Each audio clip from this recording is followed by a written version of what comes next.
Hello everyone, here is your chemistry teacher. I hope you are doing well. And today in this video, we are going to start with the topic conditions of change of state of matter. To melt a solid, we need to heat it. Here in this table, melting points of some solids are given. You can clearly see that some solids melt at high temperature and some at low temperature. No two solids have same melting points, and same is the case with the boiling points of the liquids. Every liquid requires different amount of energy to get converted into its gaseous state. Have you ever thought that why different solids and liquids require different amount of energy to change their state? The answer to this question is that the different solids and liquids have different interparticle force due to the difference in their interparticle space. Like if we talk about ice and iron, ice has more interparticle space between the molecules than iron. So that's why the interparticle force between the molecules of ice is less. तो उनको अलग करने के लिए या दूर करने के लिए हमें लेस एनर्जी चाहिए होगी. So that's why the melting point of ice is lower than that of iron. But the gases behave differently than the solids and liquids.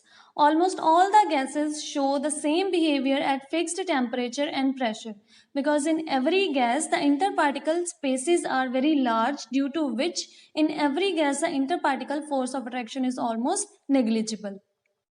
Then before moving on to the next topic, just think that if we melt 20 grams of ice, then what will be the mass of the liquid water formed? Can you guess?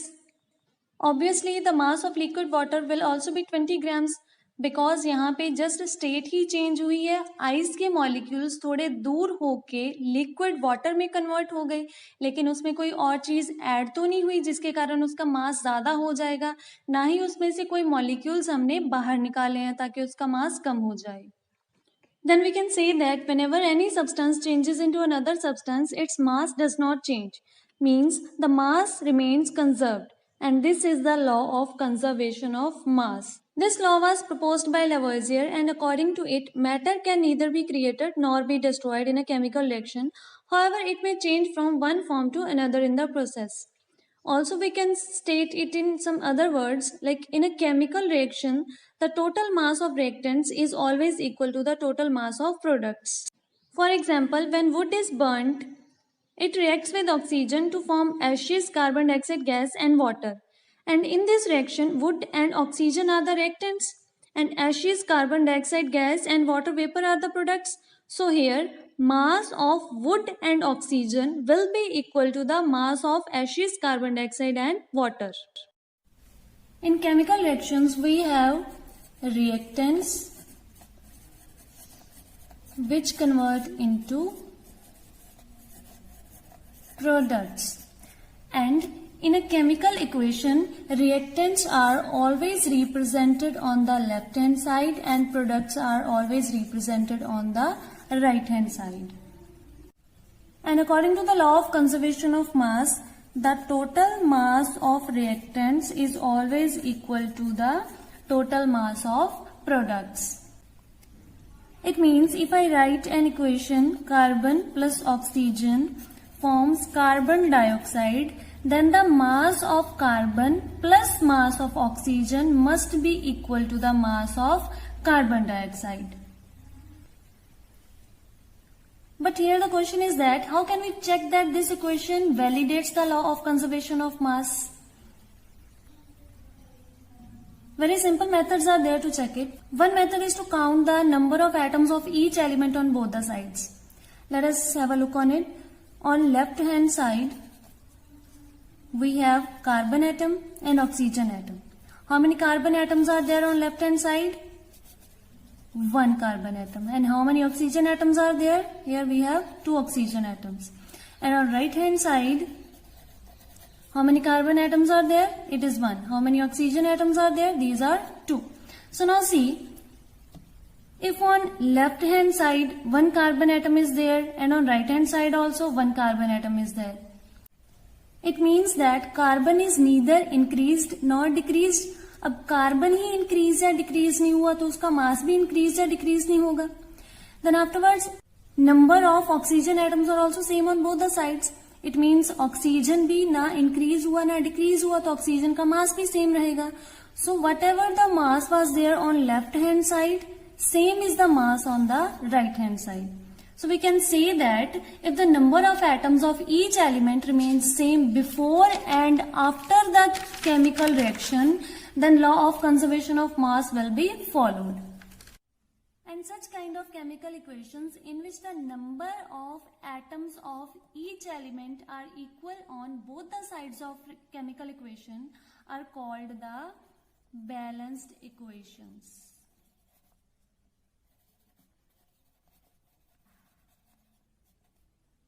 Now let's take one more example and check whether this equation follows the law of conservation of mass or not. Magnesium reacts with oxygen to form magnesium oxide. Here on the left hand side we have the elements magnesium and oxygen. On left hand side, how many magnesium atoms are there? 1. And how many oxygen atoms are there? These are 2. And on right hand side, how many magnesium atoms are there? 1. How many oxygen atoms are there? 1. Now see, in this equation, magnesium atoms are equal on both the sides. But if we see oxygen, on left hand side, 2 oxygen atoms were there. But on right hand side, how many oxygen atoms are there? Only 1. तो इसका मतलब तो ये हुआ ना कि एक oxygen atom तो डिस्ट्रॉय हो गया. But according to law of conservation of mass, it should not be destroyed. तो इसका मतलब कि this equation does not validates the law of conservation of mass. Means इस equation में कोई ना कोई problem है. So these kind of equations are called unbalanced chemical equations. If we know the mass number of atoms involved in the reaction, then also we can check the validity of the law of conservation of mass for a particular equation. For example, if we have hydrogen plus oxygen, it forms water. Here, mass number of hydrogen is 1 and mass number of oxygen is 16. So here we have to prove that mass of reactants is equal to the mass of products. Here also first count the number of hydrogen and oxygen atoms on left hand side and on the right hand side. So on left hand side, number of hydrogen atoms are 2 into 2, 4, and number of oxygen atoms 2. And on right hand side we have 4 hydrogen atoms and 2 oxygen atoms. So if we have to calculate the mass of reactants,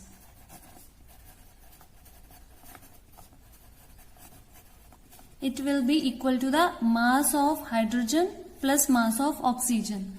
How many hydrogen atoms are there? 4. And what is the mass of one hydrogen atom? It is 1. It means here total mass of hydrogen on reactant side is 4 into 1.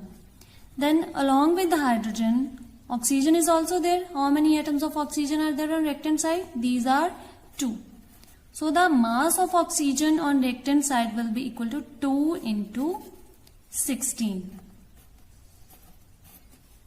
And it comes out to be 4 plus 32 equal to 36. And if we have to calculate the mass of products,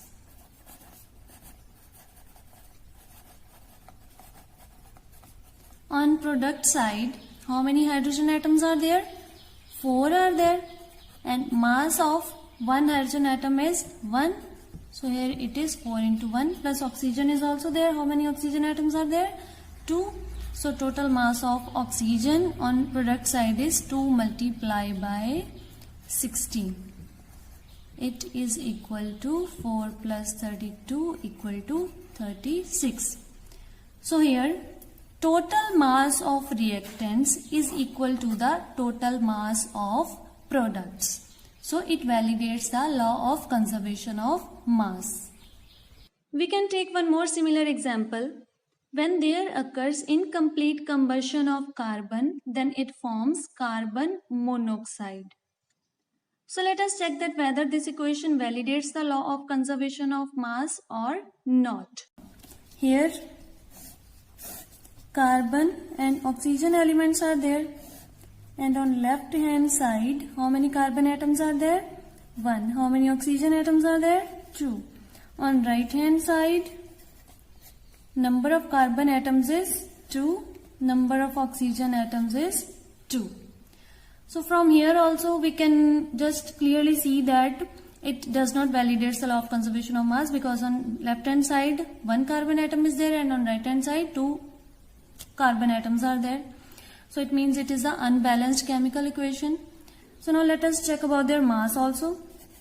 Mass number of carbon is equal to 12 and mass number of oxygen is equal to 16. So mass of reactants will be equal to mass of reactants, mass of carbon plus mass of oxygen. 1 carbon atom means mass is 1 into 12 plus. What is the mass of oxygen? 2 oxygen atoms are there. It will be 2 multiplied by 16. It comes out to be 12 plus 32 equal to 44. Now come to the mass of products. Mass of products equal to, here only one product is there, it is carbon monoxide. And how many carbon atoms are there? 2. Mass of 1 carbon atom 12 plus how many oxygen atoms are there? 2. Mass of 1 oxygen atom 16. Here it is 24 plus 32 equal to 56. Here the mass of reactants is not equal to the mass of products. So it means this equation does not follow the law of conservation of mass. The law of conservation of mass can also be verified experimentally. For doing so, measure 5 milliliter of sodium sulfate solution in a measuring cylinder and pour it into a conical flask. Then measure 5 milliliter of barium chloride solution in another measuring cylinder and pour it into a 10 ml test tube. Then tie the test tube using a thread and hang the test tube in conical flask carefully so that the solutions do not mix with each other. Cork the conical flask so that the thread holding the test tube is firmly held in place. Take the conical flask and weigh the flask on the electronic balance with all the content, ensuring that all the contents do not mix, and note the reading. Then take the flask from balance. Now tilt and twist the flask so that the barium chloride solution in the test tube spills and mixes with sodium sulfate solution in the flask and forms a white colored precipitate of barium sulfate and an aqueous solution of sodium chloride. Now wait for some time to complete the reaction. The precipitates of barium sulfate settles down to the bottom of the flask. Weigh the contents of the flask and note down the reading. it will be observed that the total mass of the reactants is equal to the total mass of the products. Hence, the law of conservation of mass is verified.